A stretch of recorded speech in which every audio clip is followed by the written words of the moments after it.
ఒక 1 minute హిందీలో చెప్పేసే అన్న బయట నేషనల్ మీడియా మిత్రులందరూ అడుగుతున్నారు. ఒక 1 minute హిందీలో చెప్పేస్తా.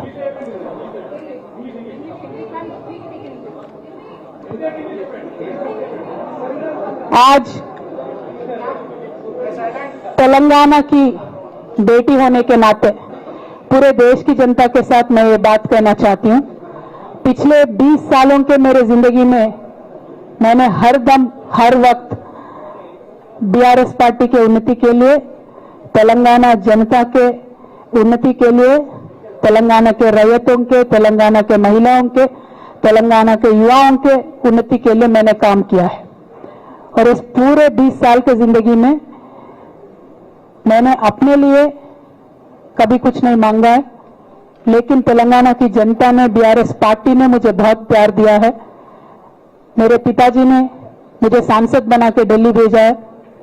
मुझे एमएलसी का मौका भी पार्टी ने दिया है, जिसके लिए मैं पार्टी का, मेरे पिताजी का, बीआरएस पार्टी का, पूरे परिवार का, तेलंगाना के आवाम का भी बहुत ही ज्यादा मैं आभारी हूं. लेकिन जो भी मुझे रिस्पांसिबिलिटी दिया गया था, मैंने पूरे शिद्दत के साथ काम किया है. कभी भी मैंने तेलंगाना के लोगों के खिलाफ काम नहीं किया है. लेकिन आज चंद लोग बीआरएस पार्टी में, हमारे आसपास पिताजी के इर्द गिर्द थोड़े लोग, जिनके जो वेस्टेड इंटरेस्ट है, जिनको अपनी ही फायदा की जो सोच है, ऐसे लोग बीआरएस पार्टी में उनका लीड रोल हो गया है. और उनके वजह से उन्होंने मेरे पिताजी के ऊपर, मैं ऐसा मानती हूं, दबाव बना के मुझे पार्टी से निकालने का काम किया है. लेकिन अल्टीमेटली मैं ये मान के चलती हूं कि मैं तेलंगाना की बेटी हूं. मैं जब तेलंगाना में आके तेलंगाना के आंदोलन में शामिल हो गई, मैं रास्ते पे चली, मैंने लाठी खाई, मैं जेल भी गई. हर तरीके का जो भी कोशिश हो सकता है तेलंगाना के अलग रियासत हासिल करने के लिए, मैं वो तमाम कोशिशों में शामिल थी. मैं तो आंदोलन से आई हूं. इन्होंने अभी मुझे पार्टी से, सियासत से निकालने का काम किया है, तो मैं फिर आंदोलन में चली जाऊंगी. लेकिन मैं बीआरएस पार्टी से, हमारे पिताजी से यही रिक्वेस्ट करना चाहती हूं कि आपके इर्द गिर्द जो लोग जमा हुए हैं, उनकी नीयत के बारे में आप सोचिए. क्या वो पार्टी के लिए काम आएंगे? आप इसके ऊपर गौर कीजिए. हमारे परिवार को तोड़ने का काम उन्होंने आज किया है. बीआरएस पार्टी के परिवार को तोड़ने का काम आज उन्होंने किया है. और ये किसके फायदे के लिए उन्होंने किया है? तेलंगाना के आवाम के फायदा के लिए उन्होंने नहीं किया है, उनके खुद के फायदा के लिए किया है. तो मैं मेरे पिताजी से, बीआरएस पार्टी से यही रिक्वेस्ट करना चाहूंगी कि ऐसे लोगों को पहचानिए, उनकी असली रूप आप पहचानिए, और उनके ऊपर जो भी एक्शन हो सकता है वो लीजिए. और मैं तेलंगाना चीफ मिनिस्टर रेवंत रेड्डी जी से भी डिमांड करती हूं कि आपने जो बीआरएस के परिवार को तोड़ने का आज काम किया है, हमारे बीआरएस में जो धोखेबाज लोग हैं उनसे मिलकर आपने जो बीआरएस के परिवार को तोड़ने का कोशिश किया है, तेलंगाना की आवाम आपको इसका जवाब जरूर देगी. Thank you. जय तेलंगाना. ఒకరు చెప్పండి.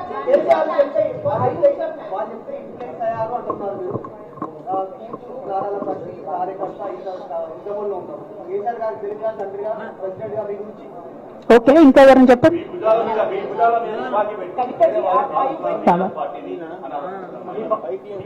ఏమో నా భుజాల మీద తుపాకి పెట్టి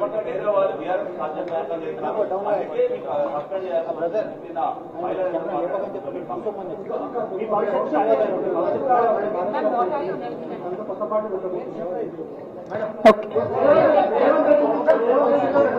I got your question. Rahul जी,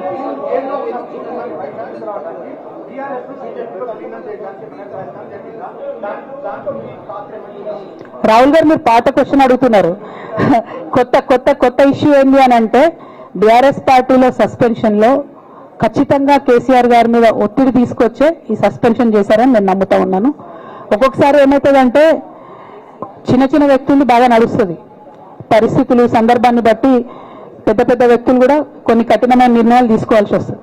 కేసీఆర్ గారు ఈ నిర్ణయం ఎందుకు తీసుకున్నారో అని అడిగేంత పెద్దదాన్ని కానీ అంత రాజకీయ అనుభవం కానీ నాకు లేదు. సో వారు తీసుకున్నటువంటి నిర్ణయాన్ని నేను శిరస వహిస్తాను. వారు ఎందుకు తీసుకున్నారో ఈ నిర్ణయం నాకు తెలియదు. కానీ నాకు ఒక సమస్య ఉంది, నేను రాసినటువంటి లెటర్ లీక్ అయిందని చెప్పి 100 రోజులైంది. ఆ సమస్య జరిగి 100 రోజులైంది. ఆ 100 రోజుల కన్నా ముందు కూడా నా మీద వివక్ష కొనసాగిందని ఇవాళ నేను మీకు ఎగ్జాంపుల్స్తో సహా చెప్పే ప్రయత్నం చేశాను. ఆ 100 రోజుల నుంచి జరుగుతున్నటువంటి పరిణామాలను కూడా మీ అందరి ముందు పెట్టిన. ఈ 100 రోజులలో పార్టీ ఎప్పుడు కూడా నన్ను ఎక్స్ప్లెనేషన్ అడగలేదు.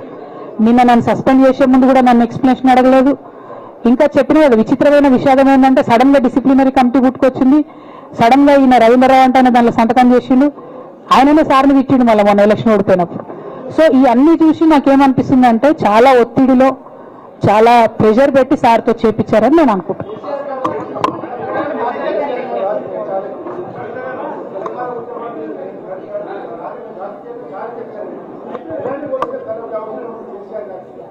Right, I got your question, ma'am. I got your question.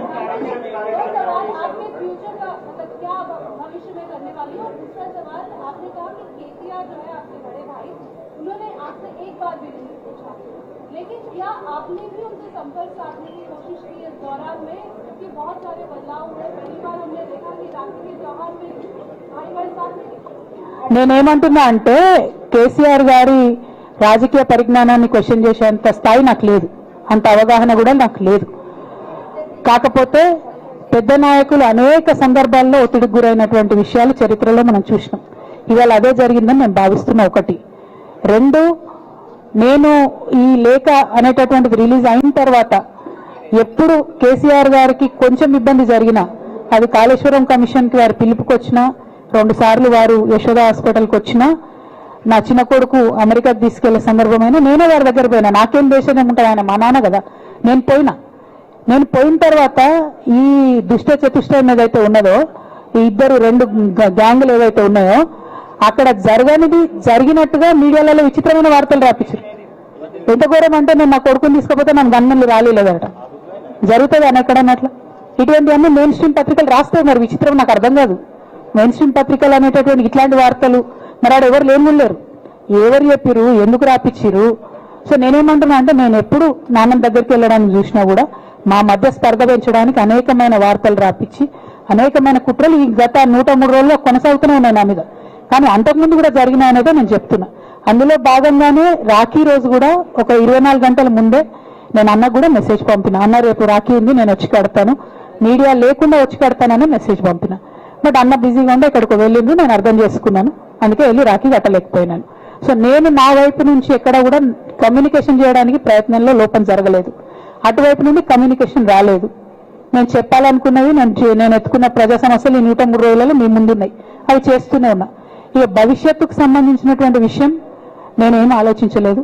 ఎందుకోసం అంటే, నిన్న నోటీస్ రావడం అనేటటువంటిది డెఫినెట్గా నేను కొంచెం బాగా బాధపడ్డా. నాకెందుకు నోటీస్ వస్తుంది, మరి నా లేఖ లీక్ అయింది, లీక్ చేసింది ఎవరు అంటే, చేసినటువంటి వ్యక్తుల మీద ఎందుకు విచారణ జరగలేదు అనేటటువంటిది ఖచ్చితంగా పార్టీ అంతర్గతంగా ఆలోచన చేసుకోవాలి. అంటే నన్ను ఏం మాట్లాడకుండా నన్ను డైరెక్ట్గా ఉరిదీస్తారు. నేను ఎవరి మీద అయితే కంప్లైంట్ చేసినో కనీసం వాళ్ళను అడిగినరా, అడగలేదా, చర్యలు తీసుకున్నారా, తీసుకోలేదా, ఏమి చెప్పకపోతే, ఆ మాత్రం అంతర్గత ప్రజాస్వామ్యం లేకపోతే బయట ప్రజలకు మనం ఏం చెప్తామన్నది నా ప్రశ్న.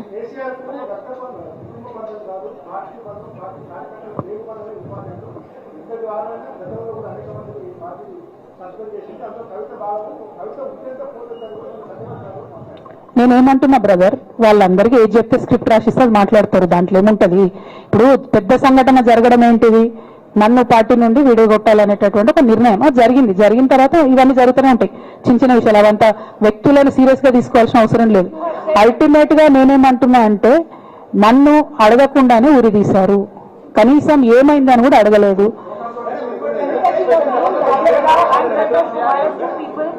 conspired to not just break your family but also the party as well. But this is also being portrayed as a succession battle that your father actually chose your brother as a political heir and that you want space in the political party as a leader, and that's the reason why you started making this kind of representation. Madam నేనేమంటున్నా అంటే